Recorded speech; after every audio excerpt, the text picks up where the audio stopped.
L'actualité nationale toujours dominée par les consultations de la Cour pénale internationale sur les crimes commis en Côte d'Ivoire pendant la crise post-électorale.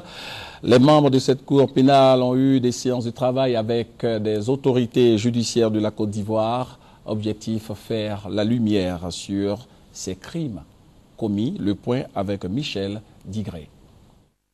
S'imprégner du fonctionnement de l'appareil judiciaire ivoirien en vue de mieux coordonner la collaboration avec le bureau de la Cour pénale internationale, tel est le sens des rencontres entre la délégation de la CPI et les autorités judiciaires de Côte d'Ivoire. Il s'agit de savoir dans quelle mesure les juridictions ivoiriennes peuvent coopérer avec la Cour pénale internationale en vue des enquêtes qui vont être menées.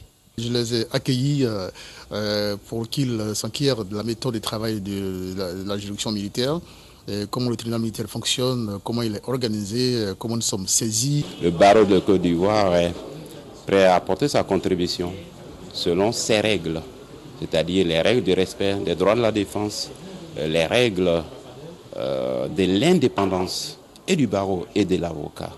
La délégation de la Cour pénale internationale s'est également entretenue avec le ministre Mathieu Babo Darret pour débattre des questions liées aux préoccupations des victimes de guerre.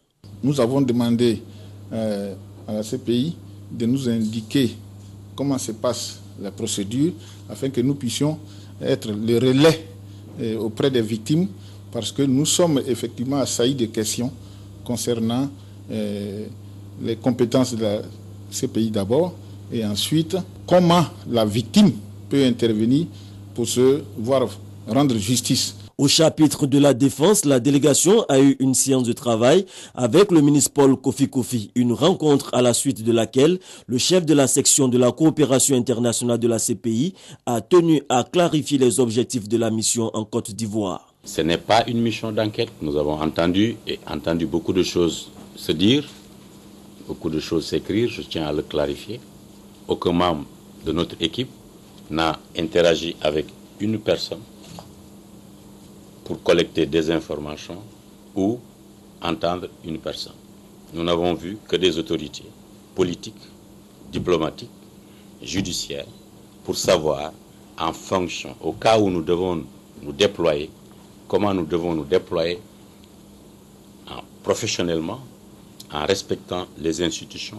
C'est pourquoi nous devions apprendre comment fonctionne la justice, qui est là et qui fait quoi.